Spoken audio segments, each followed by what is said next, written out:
Hello students, today we will study types of acquired immunity. Acquired immunity is of two types.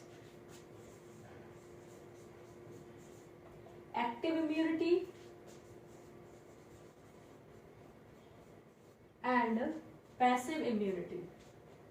Acquired immunity is further of two types, active immunity and passive immunity. Active immunity is developed due to contact with pathogens and production of antibodies in the body of a person.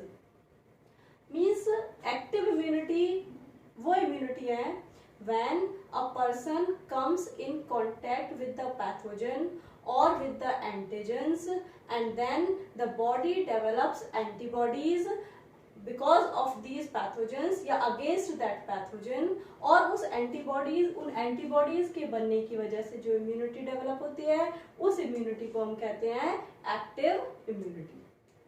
ठीक, means due to contact, it is developed due to contact with pathogen or antigen. Due to contact with pathogen. जैसे ही किसी pathogen के contact में आएंगे then body develops antibodies और इन antibodies की वजह से हमारे अंदर क्या डेवलप होगी, इम्यूनिटी डेवलप होगी. उस इम्यूनिटी को हम कहते हैं active immunity. This type of immunity is slow but it is long lasting. This active immunity is a very slow process and it takes time to give a response. Slow process होता है and it takes time to give response. क्यों? क्योंकि पहले क्या हुआ कि body comes in contact with the pathogen, हमारी body उसको आइडेंटिफाई करेगी पैथोजन को, फिर एंटीबॉडीज, फिर बी सेल्स बनेंगी, टी सेल्स बनेंगी उस पैथोजन स्पेसिफिक, फिर एंटीबॉडीज डेवलप होंगी, फिर एंटीबॉडीज उसके अगेंस्ट फाइट करेंगी, तब कहीं जाकर के हमें इम्यूनिटी मिलेगी, इम्यूनिटी डेवलप होगी. तो इट मीन्स कि ये क्या है, this process takes time to develop and it is a slow process but it is a long lasting process. एक बार हमारी बॉडी के अंदर एंटीबॉडीज बन गई, मेमोरी सेल्स डेवलप हो गई, तो वो काफी लंबे टाइम के लिए बनी रहती है. जब आगे फिर से कभी हमें सेम पैथोजन का इन्फेक्शन होगा तो इतना लंबा प्रोसेस नहीं लगेगा उसको ठीक करने में या उसके अगेंस्ट इम्यूनिटी डेवलप करने में इतना ज्यादा टाइम नहीं लगेगा. ठीक है, तो slow but long lasting and it is having no side effects. No side effects. For example, normal infection जो हो रहा है, जैसे कि हम किसी भी पैथोजन के कांटेक्ट में आ रहे हैं, कोई भी हमारी बॉडी के अंदर इन्फेक्शन हो रहा है, उसके अगेंस्ट जो इम्यूनिटी डेवलप हो रही है दैट इज एक्टिव इम्यूनिटी. और उसके साथ और दूसरा एग्जांपल है इसका vaccination. Vaccination is also the example of active immunity. Vaccination आप किसी के भी लिए ले लीजिए, like vaccination for polio, typhoid etcetera. Vaccination for polio, typhoid etcetera, ये भी एग्जांपल किसके हैं, एक्टिव इम्यूनिटी के एग्जांपल है. मतलब जो हमने सिंपल प्रोसेस पढ़ा इम्यूनिटी का that is called active immunity. अब बात आती है दूसरी टाइप की इम्यूनिटी की कि पैसिव इम्यूनिटी क्या है. What is passive immunity? Passive immunity is the introduction of ready-made antibodies. It is produced or we can say the prepared antibodies. Prepared antibodies are given or introduced in a person. Directly हम क्या करेंगे, किसी भी antigen के against या जो भी pathogen है उसके अगेंस्ट हम उस पर्सन को, उस पेशेंट को डायरेक्ट प्रिपेयर्ड एंटीबॉडीज ही देंगे. ठीक है, क्या देंगे, डायरेक्ट हम antibodies, in readymade antibodies are injected in a person and due to which the immunity is developed, which that immunity is called passive immunity. Difference समझ में आया? यहाँ पर एंटीबॉडीज उस पर्सन के अंदर डेवलप हो रही है, बन रही हैं। जब पैथोजन के कांटेक्ट में आया तो वो एंटीबॉडीज डेवलप हो रही हैं और उसकी वजह से जो इम्यूनिटी है वो एक्टिव इम्यूनिटी है।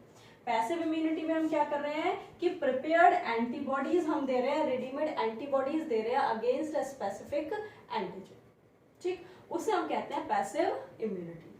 तो क्योंकि यहाँ पर हम डायरेक्ट एंटीबॉडीज दे रहे हैं, so that's why it is a very fast process. हमने एंटीबॉडीज दे दी, उसके अंदर इम्यूनिटी डेवलप हो गई, क्योंकि एंटीबॉडीज उसके अंदर बन नहीं रही है, हम डायरेक्ट बनी हुई एंटीबॉडीज उसको दे रहे हैं। So that's why it is a very fast process, but it is short-lived और it develops for short time. Short time के लिए डेवलप होगा, जब तक वो एंटीबॉडीज हैं उसके अगेंस्ट फाइट कर रही है तब तक वो हमें इम्यूनिटी रहेगी, उसके बाद वो इम्यूनिटी खत्म हो जाएगी क्योंकि वहां पर मेमोरी सेल्स नहीं बनेंगी। क्लियर है? तो it is a fast process and it develops for a short time. Sometimes it may produce some reactions, कभी कभी कुछ पर्सन्स में कुछ रिएक्शंस डेवलप कर देते हैं, साइड इफेक्ट्स हो जाते हैं इनके। Example, what are the example of passive immunity? For example that is इसमें आ जाएगा anti tetanus, anti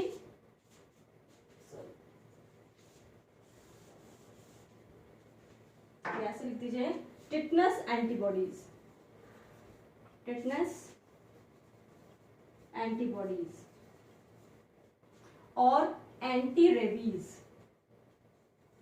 anti rabies, colostrum that is also example of passive immunity. यहां से स्टार्ट करते हैं। कोलोस्ट्रम, कोलोस्ट्रम क्या है? That is the milk milk during initial days of lactation provided to the infant. Infant को दिया जाने वाला मिल्क इनिशियल डेज में जो मिल्क होता है उसे कोलोस्ट्रम कहते हैं। And this is having antibodies. Colostrum में क्या प्रेजेंट है? Antibodies are present in colostrum, IgA along with IgA some other antibodies are there. तो हम यहाँ पर क्या कर रहे हैं? We are providing antibodies to infants, to the babies. तो किसका एग्जाम्पल हो गया? पैसिव इम्यूनिटी का एग्जाम्पल हो गया।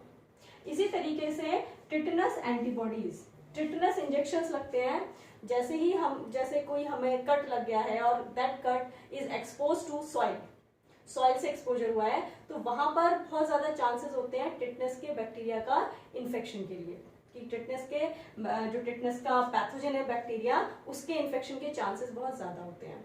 एंड यहाँ पर इस बैक्टीरिया के इन्फेक्शन की वजह से बहुत जल्दी से सिम्टम्स अपीयर होते हैं।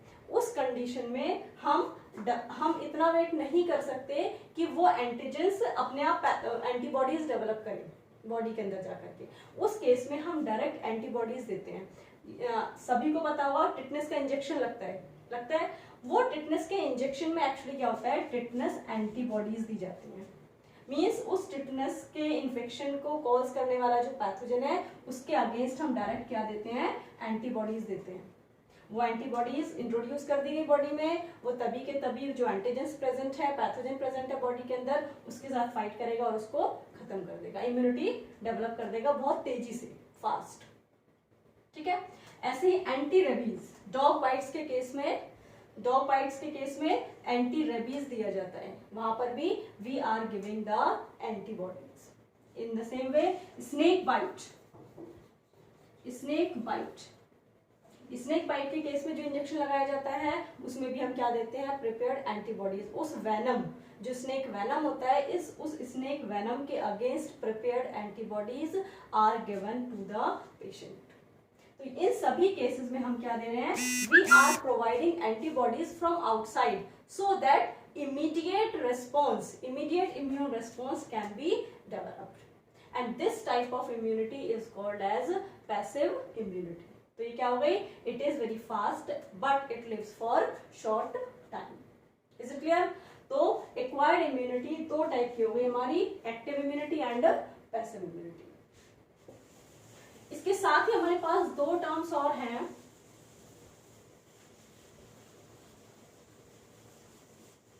Vaccination and immunization.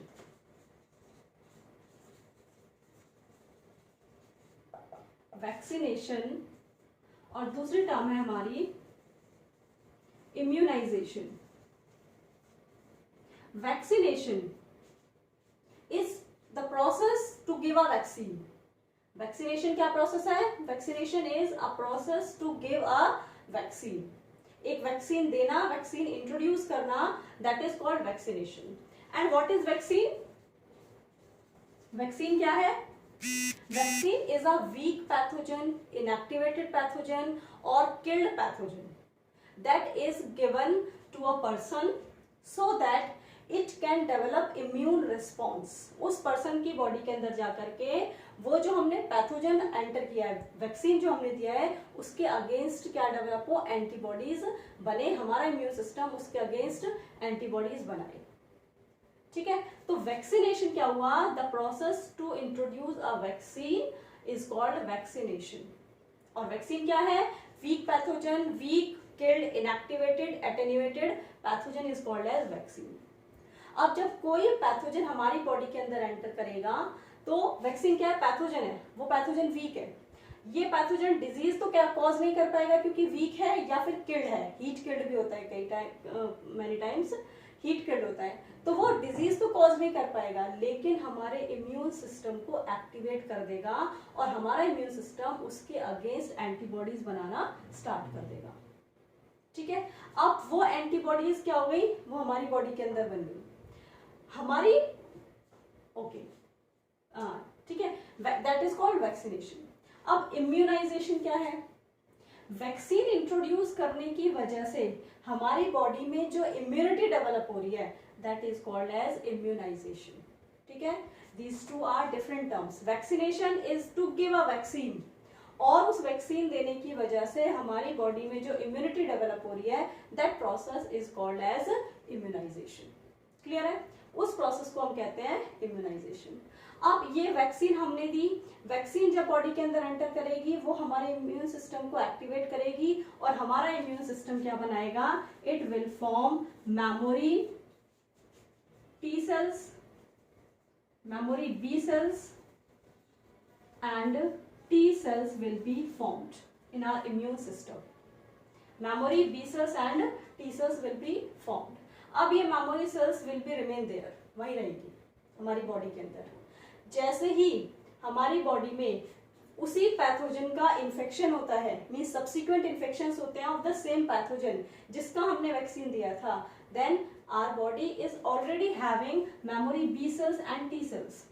ये सेल्स उस पैथोजन को आइडेंटिफाई कर लेंगी और आइडेंटिफाई करते ही हमारी बॉडी के अंदर एंटीबॉडीज बन जाएंगी and these antibodies will kill the antigen और द पैथोजन को खत्म कर देंगे.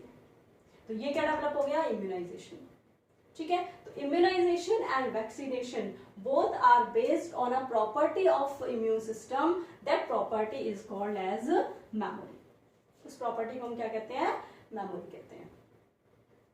वैक्सीन्स मैंने भी बताया, वैक्सीन्स क्या होते हैं? हमारे वीक पैथोजेंस होते हैं जिन्हें हम किल कर सकते हैं. हीट किल होते हैं, इनएक्टिवेटेड होते हैं, एटेन्यूएटेड होते हैं, वीक पैथोजन होते हैं. तो वीक पैथोजन से भी वैक्सीन बनते हैं. वीक करके या किल करके जो हम पैथोजन को वैक्सीन बनाते हैं उन्हें हम कहते हैं first generation vaccines. First generation vaccines.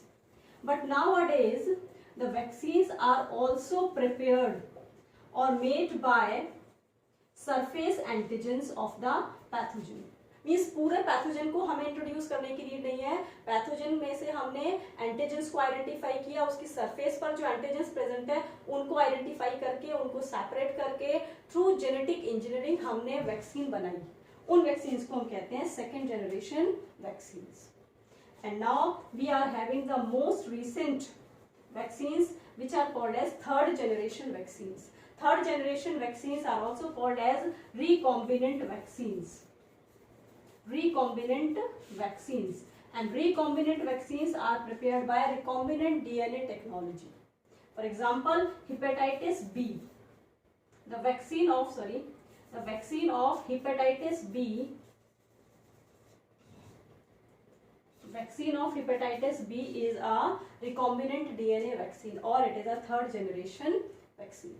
ठीक है, so this is about the immunization and vaccination. Thank you.